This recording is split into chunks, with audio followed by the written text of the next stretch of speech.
বিশ্বের সামরিক শক্তিতে মিয়ানমারের অবস্থান ৩৫তম। তাদের রয়েছে আধুনিক অস্ত্রশস্ত্র ও বিশাল সেনাবাহিনী। এ ধরনের একটি শক্তিশালী বাহিনীর বিরুদ্ধে আরাকান আর্মি যখন লড়াই শুরু করেন তখন তাদের সশস্ত্র সদস্য সংখ্যা ছিল মাত্র ২৬ জন। উল্লেখ করার মতো তেমন কোনো আধুনিক অস্ত্রও ছিল না বাহিনীটির কাছে। ২০০৯ সালের ১০ এপ্রিল যাত্রা শুরু করা আরাকান আর্মি বা মিয়ানমারের গুরুত্বপূর্ণ শহর মুংরু বা রাখাইন রাজ্য পুরোপুরি নিয়ন্ত্রণে নেওয়ার দাবি করেছে। যে কোনো সময় তারা স্বাধীনতার ঘোষণা দিতে পারে বলেও মনে করছেন অনেকে। এই শহরটি বাংলাদেশের সীমান্তবর্তী এলাকা। মিয়ানমারের কাচিন রাজ্যের লাইজায় এই সংগঠনটি গঠিত, যার প্রতিষ্ঠাতা নেতৃত্বে ছিলেন তুন মং এবং নি না অং। এই দলটির লক্ষ্য ছিল রাখাইন রাজ্যের জাতিগত রাখাইন জনগণের স্বার্থ রক্ষা করা। কাচিন সংঘাতে কাচিন ইন্ডিপেন্ডেন্স আর্মি কেআইএর সাথে মিয়ানমারের সামরিক বাহিনী তাতমারোর বিরুদ্ধে লড়াই করেছে।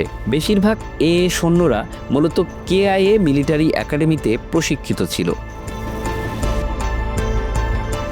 আরাকান আর্মির ২৬ সদস্যের বিপরীতে তখন মিয়ানমার সরকারি বাহিনীর সদস্য সংখ্যা ছিল প্রায় ৪ লাখ। কিন্তু আরাকান রাজ্যের বাইরের মাটিতে প্রশিক্ষণ নেওয়ার কারণে বিদ্রোহী এই গোষ্ঠী প্রথম দিকে মিয়ানমার সেনাবাহিনীর নজর এড়িয়ে যেতে সক্ষম হয়েছিল। ২০১৪ সাল থেকে রাখাইন রাজ্যে নিজস্ব প্রশিক্ষণ শিবির স্থাপন করেছে। মায়ানমার পিস মনিটরের মতে ২০১৪ সালে এর ১৫০০রও বেশি সৈন্য ছিল। ২০২০ সালের জানুয়ারিতে আরাকান আর্মির প্রধান দাবি করেন তাদের ৩০,০০০-এর বেশি সৈন্য রয়েছে। শুরুতে সীমিত অস্ত্র ও রসদের কারণে ছিল একটি ছোট গোষ্ঠী, কিন্তু প্রবল মনোভাব এবং গেরিলা যুদ্ধ কৌশলী দ্রুতই তাদেরকে পরিচিতি এনে দিয়েছে। ২০২৩ সালের নভেম্বরে মিয়ানমারের পশ্চিমাঞ্চলীয় রাখাইন রাজ্যে নিরাপত্তা বাহিনীর সদস্যদের উপর আক্রমণ চালায় আরাকান আর্মি। এরপর রাজ্যটিতে দুই পক্ষের মধ্যে লড়াই শুরু হয়। আরাকান আর্মি হল ইউনাইটেড লিগ অব আরাকান এর একটি সামরিক শাখা। রাখাইন গোষ্ঠীর বৌদ্ধ ধর্মাবলম্বীদের এই সংগঠন নিজেদের ইতিহাস ও সংস্কৃতিকে সামনে আনতে চায়।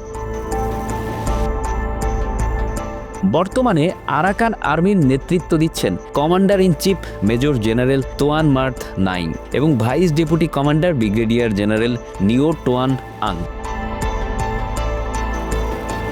২০১৫ সালের এপ্রিলে রাখাইন রাজ্যের কিয়াওকতাও টাউনশিপ এবং চীন রাজ্যের পালেতোয়া টাউনশিপে মিয়ানমার সেনাবাহিনীর সাথে তাদের সংঘর্ষ হয় এবং এরপর থেকে বাহিনীটি আলোচনায় আসে। রাখাইন রাজ্যের দুই প্রধান জাতিগোষ্ঠী রাখাইন এবং রোহিঙ্গা। তবে আরাকান আর্মি মূলত রাখাইন জাতিগোষ্ঠীর প্রতিনিধিত্ব করে এবং রোহিঙ্গাদের সঙ্গে সরাসরি সম্পৃক্ত নয়। চীনের কিছু গোয়েন্দা এবং সামরিক বিশেষজ্ঞদের থেকে আরাকান আর্মি কৌশলগত পরামর্শ পেয়েছে বলে অভিযোগ রয়েছে। এই বাহিনী কেবলমাত্র রাখাইন রাজ্যেই সীমাবদ্ধ নয়, তারা চীন ও ভারত সীমান্তবর্তী এলাকাগুলিতে তাদের উপস্থিতি রয়েছে। মূলত তারা রাখাইন তরুণদের টার্গেট করে তাদের দল ভারী করেছে। এছাড়া স্থানীয় জনগণের সমর্থন আদায়ে আরাকান আর্মি তাদের নিয়ন্ত্রিত এলাকাগুলিতে স্বাস্থ্যসেবা, শিক্ষা প্রতিষ্ঠান এবং অন্যান্য অবকাঠামো উন্নয়নে বিনিয়োগ করছে। এসব অর্থায়নের জন্য তারা রাখাইন রাজ্যের কিছু প্রত্যন্ত এলাকায় ইয়াবা এবং অন্যান্য মাদকের কারখানা স্থাপন করেছে বলে অভিযোগ রয়েছে।